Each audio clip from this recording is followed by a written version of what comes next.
학습활동 3번 볼게요. 스위스의 언어학자 소시르는 시간은 모든 것을 변화시킨다. 언어라고 해서 이 보편 법칙을 벗어날 리가 없다 라고 말했다. 즉 모든 단어는 변화하며 어휘 전체의 체계나 양상도 변화한다. 작은 시냇물들이 모여 강을 이루고 다시 강들이 모여 바다를 이루듯 개별적인 단어 하나하나도 변화하며 이런 변화의 물결이 모여 어휘 전체의 체계나 양상도 변화하는 것이다. 우리가 어휘의 변화를 논의하는 것은 이에 대한 통시적, 이 통시적이라는 단어는 꼭 기억해 두세요. 이거는 지금 문법에서뿐 아니라 지금 비문학에서도 보는 거야. 즉 종적으로 바라보는, 이게 무슨 말이냐면 시간의 흐름에 따라서 보는 거야. 그럼 얘랑 상대되는 개념이 뭐냐면 공시적이라는 말이 있어. 이거는 같은 시대만 모아서 보는 것을 공시적이라고 하는 거고, 통시적이라고 하는 것은 시간의 흐름에 따라서 과거부터 지금까지 이렇게 해서 전체를 살펴보는 방식을 통시적이라고 얘기를 해요. 그래서 통시에는 여기는 이제 시간의 흐름이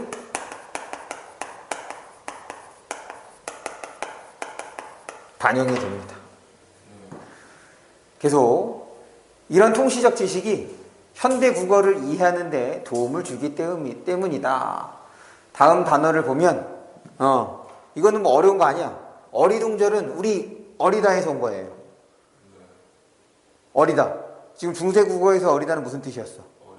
그렇지. 그것이 지금 남아 있어서 어리둥절 이렇게 나타나는 거고, 좁쌀의 경우는 얘가 이제 우리가 어두자운군이라고 하는 거죠. 쌀이 예전에는 이런 형태로 쓰였던 거라. 그리고 이때의 비읍은 어두장군에서 비읍은 발음이 됐어 안 됐어? 발음이 됐지. 왜 그래? 그거 잊지 말라니까. 기본적으로 중세 국어는 소리대로 적었다고. 그럼 적었다는 건 다 뭐 했다는 거야? 그렇지, 발음이 됐다는 얘기인 거야. 이해했어? 그래서 중세 국어에는 발음이 됐어. 하나하나 다 발음하는 거예요? 그건 알 수 없지. 어떻게 발음했는지는. 발음이 됐어. 그래서 그것이 지금 이렇게 남게 된다는 거야. 그래서 비읍이 앞으로 넘어가게 된 거죠. 왜냐면 얘는 어떻게 써? 현대국어에서는 이렇게 됐으니까. 더군다나 우리가 배웠지. 어두장군이 뭐로 바뀐다 그랬어? 외워야 돼. 알겠어? 외우지 않으니까 자꾸 누적이 되잖아. 어두장군이 뭐로 바뀌냐면 된소리로 바뀐다고. 그러니까 얘가 이렇게 바뀌는데 이때의 비읍이 앞으로 넘어가서 그래서 과거에 이런 형태로 쓰였다는 것을 우리가 알 수 있게끔 해준다는 거지. 그 흔적이 남겼다라는 거야. 아까 전에 히읗 종성치연도 마찬가지인 거고. 됐어요? 네, 그런 내용이에요. 어리둥절하다의 어리에는 어리석다와 관련된 뜻이 포함되어 있는데 이것은 현대국어의 어리다의 뜻만으로는 이해하기 어려운 것이다. 왜냐하면 현대국어에서의 어리다는 무슨 뜻이야? 그렇지, 나이가 적다의 뜻인 거니까. 좁쌀이나 암탉에서 나타나는 비읍이나 히읗도 이전에 어두자운군이나 히읗 종성을 가졌던 체언에 대한 이해를 통해서 명확하게 알 수 있게 된다. 그럼 이렇게 살펴보는 것이 바로 통시적으로 살펴보는 것. 됐어요? 네. 넘어갑니다. 그래서 지금 거기에 해당하는 예들도 있죠? 네, 이것도 기억해 두시고, 그 다음 여기 이제 읽어볼게요. 다음 자료를 바탕으로 어휘의 변화를 확인해 보자. 사회가 변화함에 따라 말이 새롭게 생겨나는데 이를 신어라고 한다. 신어가 생기는 대표적인 원인은 다음과 같이, 즉 첫 번째, 새로운 대상이나 개념의 등장, 혹은 기존 언어의 의식적인 순화, 바꾼다는 얘기죠. 일부러 바꾸는 거야. 지금 이제 전통사회에서는 이런 게 없었어. 그리고 이게 서양 문물이다 보니까 인터체인지라는 말을 썼어. 이게 인터체인지가 뭐냐면 서로 다른 종류의 길이 만날 때야. 그러니까 이제 일반 도로랑 고속도로랑 만나든지 그런 걸 이제 인터체인지라고 얘기합니다. 그거를 이제 나들목이라고 바꿔 쓰는 것.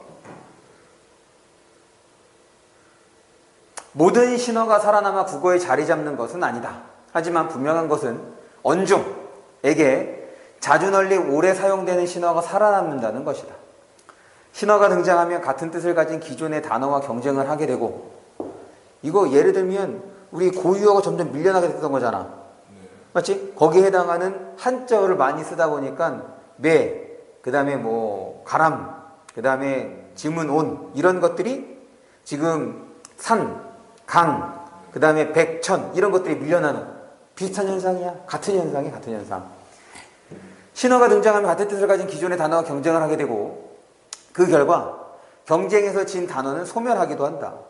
국어의 역사를 살펴보면 한자어가 유입되면서 같은 의미를 지닌 고유어와 경쟁을 하였고, 그 결과 많은 고유어가 국어에서 사라지는 결과가 나타났다. 최근에는 서구에서 유입되는 외래어가 기존의 국어에서 사용되던 고유어나 한자어와 경쟁하고 있으며, 그 결과 국어에서 고유어나 한자어가 사용되는 비중이 줄어들 것으로 예상되기 때문에 일부러 어떻게 하는 거야? 의식적으로 바꾸려고 한다는 거야. 됐어요? 네, 넘어갑니다. 여기 이제 레알 이게 나오잖아. 네. 이거는 레알 마드리드 이런 거에서 온 거거든, 알지?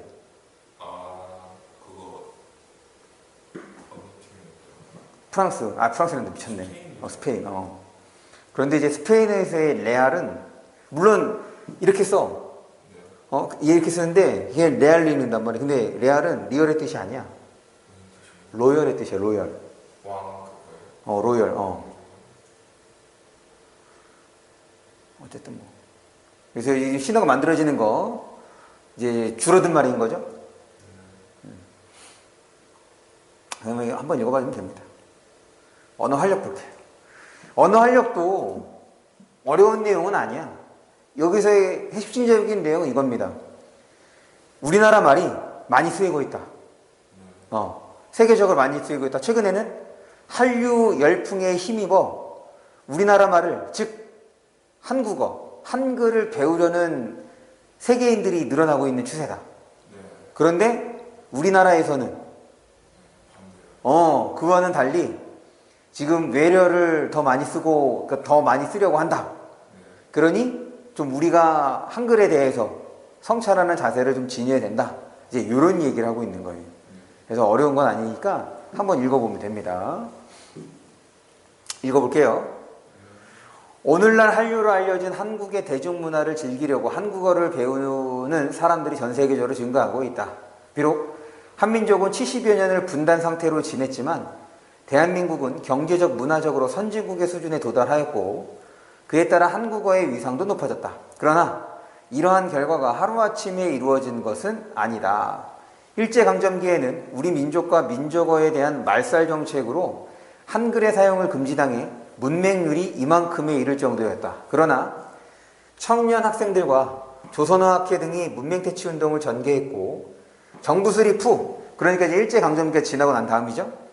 의무 교육의 시행과 국민의 높은 교육열 덕분에 1958년에는 문맹률이 약 4%로 낮아졌고 80년대부터는 문맹률을 조사하는 것이 의미가 없어져 더 이상 조사하지 않게 되었으니 이는 배우기 쉬운 기적의 한글 덕분이라고 하겠다. 실제로도 그렇고 외국 학자들도 엄청나게 칭찬을 합니다. 정말 의도적으로 잘 만든 글자여서 문맹률이 낮은 거예요. 언어학자들은 언어의 발전 정도를 언어 활력이라고 부른다.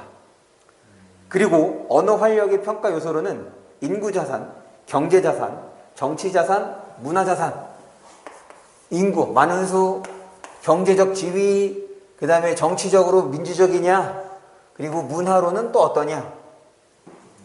우리나라는 이거 다 이제 만족한다는 거죠, 뭐. 언어 활력이 높은 편이다라는 얘기인 겁니다. 경제자산은 뭐예요? 말 그대로 경제, 규모. 쓰는 사람이 몇 명이냐? 그거는 인구자산. 경제 규모는 우리 경제 규모. 우리 경제 규모. 네. 그렇다면 한국어의 언어 활력은 어떠할까? 먼저 인구자산은 언어 인구의 수요로 그 언어를 사용하는 사람들이 많을수록 언어 활력이 높다. 국제연합의 6대 공용어인 영어, 중국어, 프랑스어, 스페인어, 러시아, 아랍어는 사용하는 인구가 많아 언어 활력이 높다. 힌디어, 포르투갈어, 벵고어, 일본어도 모국어죠? 모어 사용자 수에 따른 언어 순위에서 사용 인구가 1억 명을 넘으며 10위 안에 들고 있다. 근데 우리나라는 기껏해야 얼마야? 남북한 합쳐서 7천만이잖아. 7천만. 우리 한국어는 사용 인구가 2016년 기준 약 8천만 명으로 8천만 명이네요. 뭐 이제 세계 인구까지 합쳤겠죠? 이제 한국어를 쓸 수 있는 뭐 교포들도 있겠고 12위에 이른다. 그래도 사실 높은 편이지? 12위인 거니면? 그렇지. 또한 우리나라의 취업, 결혼, 유학 등을 목적으로 체류하는 외국인 수는 2016년 이때를 기준으로 204만 명이 되었고 외국인과 재외동포를 대상으로 한국어 능력 시험의 누적 응시자도 이만큼을 넘어섰다. 그래서 지금 여태까지는 인구 자산에 대한 얘기했습니다. 인구 자산을 통한 언어 활력. 그래서 아까 세계 12위 높은 편이라고 볼 수가 있겠고 이번에 이제 경제 자산입니다. 경제 자산은 경제 규모와 관련이 있다. 우리나라는 비록 천연자원은 부족하지만 높은 교육열로 우수 인력을 길러냈고 수출을 통해 세계 10대 무역 대국으로 성장했다. 또 5천만 명의 이상의 인구로 1인당 국민소득 2만 달러 이상을 달성한 나라가 들어가는 여기에 우리나라는 2012년 7번째로 진입했다. 이와 같은 한국의 성취는 자랑스러운 일이다. 결국 경제 자산도 높은 편이라 할 수 있겠다. 이번엔 정치 자산입니다. 정치 자산은 민주주의의 실현 정도를 말하는데 영국의 주간지에서는 매년 전 세계 국가를 선거 과정의 공정성, 정부 기능, 정치 참여, 정치 문화, 시민 권리 보장 등 5개 분야로 평가하여 민주주의 지수 산출하는데 우리나라는 저 때를 기준으로 22위로 아시아에서 가장 높은 순위를 차지했다. 그러니 정치 자산도 높은 수준. 마지막으로 문화 자산은 교육적, 학문적, 예술적 성취를 가리키는데 우리나라는 반만 년 동안 고유 문화를 보존해왔고 한자 문화로 동양의 유교, 불교 문화를 발전시켰으며 한글 문화로 자유문지주의를 발전시켰다. 최근에 이제 한류 열풍이 불고 있으니 2015년 국제연합교육과학문화기구의 세계유산으로 등재된 것도 12개가 있으며 세계 기록 유산으로는 이런 것들도 많다. 그것은 앞으로 계속 늘어날 것이다. 그래서 최근 이런 것들을 통해서 전 세계에 전파되고 있으니 문화자산 또한 어떻다? 높다. 그렇지. 국제연합 산하 세계지식재산권 기구는 2007년 이때에 183개국의 만장일치로 한국어를 국제특허 협력조약에 따른 국제공개어 10개 언어 하나로 채택했다. 국제특허를 출원할 때 국제공개어를 번역어로 사용해야 하는데 한국어가 여기에 들어가는 것이다. 이와 같이 한국어는 인구, 경제, 정치, 문화, 자산 덕분에 현재로는 언어 활력이 높다. 그러나 여기부터죠. 앞으로도 한국어가 높은 언어 활력을 유지하고 더 발전하기 위해서는 우리의 국어 사용을 성찰할 필요가 있다.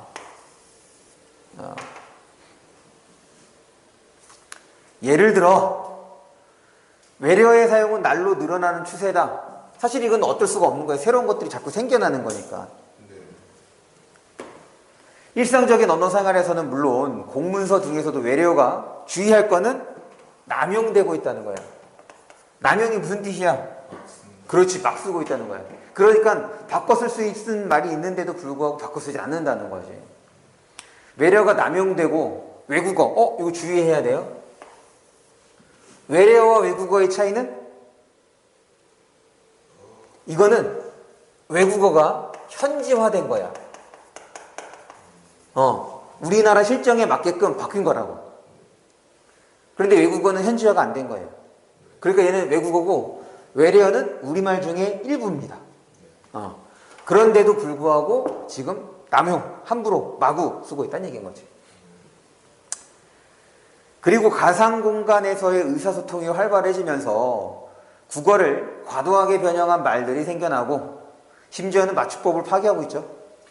이런 말들이 일상의 의사소통에도 큰 영향을 미치고 있으니 이런 말들을 이제 어른들께 쓰면 어른들이 못 알아듣시는 거야. 나도 사실 이제 대중교통을 잘 이용하지 않으니까 버카충, 나는 버카충, 버스카드 충전. 지금 이제 안 쓰자 잘. 근데 예전에 처음 막 그 애들이 막 쓸 때는 나는 이게 무슨 충 해서 그 외에 보통 충자가 들어가면 부정적인 의미인 거잖아. 난 그런 건 줄 알았어. 근데 알고 봤더니 버스카드 충전이었어. 이제 그런 것들이야. 영향을 미치고 있다. 이외에도 가정언어, 교실언어, 직장언어, 공공언어, 언론언어, 학문언어 등 모든 영역에서 국어 사용에 대한 성찰이 필요하다. 또한 통일시대에 대비하여 남북한 언어의 공통점과 차이점을 살펴보고, 사실 이것도 중요하죠. 지금 이제 점점 분위기는 좀, 그러니까 지금 조금 안 좋긴 했는데 한 2, 3년 전에는 분위기가 꽤 좋았잖아. 남북한의 분위기, 막 김정은 만나고 정상회담하고 평양 가고 그랬던 거. 관심이 없구나. 통일이 돼야 너한테도 좋은 거야. 군대 안 가도 되니까. 가면은 저 끝에 한경부터 끌려가는 거 아니에요? 아니, 통일되면 군대 안 간다니까? 근데 지금은 그렇지 않잖아요. 통일이 안 됐으니까. 통일되면 안 갈 거야, 군대. 2, 3년. 아니야. 그래도 지금 통일되는 게 좋지. 어쨌든, 근데 너는 가야 돼. 통일, 아니, 왠지 2, 3년 안에, 왜 그래? 2, 3년 안에 통일 안 될 테니까. 아니, 한때는 우리 집 꼬맹이가 둘째가 남자인데, 지금 초등학교 6학년이거든? 야, 잘하면은, 꼬맹아, 너 군대 안 갈 수도 있을 것 같아. 통일될 것 같아. 분위기가 좋아. 그런데, 최근에는, 아빠, 나 군대 가야 되지? 군대 가야 될 것 같아. 그거야. 통일이 멀어졌어. 어쨌든, 통일 시대를 대비할 필요도 있겠다. 남북한 언어의 공통점과 차이점을 살펴보고, 동질성을 회복하여, 이 동질성의 반대말이 뭐야? 그렇지. 이질성을 이제 줄여나가야 되는 거지. 동질성을 회복하여 국어가 더욱 큰 언어 활력을 지닌 언어로 부상할 수 있도록 노력해야 할 것이다. 21세기 한국의 높아지는 국제적 위상에 걸맞게 한국어가 국제어로 쓰이는 꿈을 꾸려본다. 아직 국제어는 아닌 거죠. 이를 위해 한국어를 아름답게 가꾸어 세계인이 즐겁고 쉽게 배울 수 있도록 만들어야 할 책임이 오늘의 우리 세대 그리고 나에게 있음을 잊지 말아야 한다. 이렇게 언어 활력이 높고 이것을 유지하기 위해서는 현재 우리가 사용하고 있는 언어 실태에 대해서, 언어 사용에 대해서 돌아볼 필요가 있다. 그래서 어려운 글은 아니에요. 그래서 학습활동에 넘어가도 됩니다. 한번 읽어보시면 되겠고, 그 다음에 이제 요거 국어 사용의 문제점 한번 확인합니다. 국립국어원이 우리나라 성인 5,000명을 대상으로 조사해봤더니 지난해 평소 외래어나 외국어가 많이 사용된다라고 생각하는 응답자의 수가 절반을 넘었습니다. 외래어나 외국어를 사용하는 이유로는 의미를 정확하게 전달할 수 있어서 적당한 우리말 표현이 떠오르지 않아서 등이 있었는데요. 반대로 외래어나 외국어를 많이 사용하는 사람에게 어떤 인상을 받았는지 조사해봤더니 별 느낌이 없는 경우가 가장 많았으며 긍정적인 인상보다는 잘난 척하는 느낌이 든다, 유치해 보인다와 같은 부정적 인식이 더 컸습니다. 그럼 어떻게 해야 돼? 쓰지 말자는 얘기죠 뭐. 경각심을 갖자는 거죠. 여기 이제 줄임말이네. 나에서는 금사빠, 그 다음에 크크, 그 다음에 뭐 대박도 사실은 최근에 유행하는 말인 거지. 대박이 요즘 유행하는 말이에요. 옛날에는 저런 말 쓰지 않았어. 근데 뭐 대박나서 이런 거 마찬가지죠. 그래서 지금 이런 이제 양상을 좀 주의할 필요가 있겠다라는 얘기입니다. 넘어갑시다. 그 다음에 여기서 한번 읽어보면 돼. 겨드랑이, 우리 이제 곁담이라고 하잖아. 겨터파크. 그런데 원래는 그렇지. 그래서 한번 이런 거 찾아보면 된다. 그런 겁니다. 별거 없어요. 네, 여기까지 보는 걸로 하겠습니다. 그래서 지금 8의 1 단원을 마치는 걸로 할게요.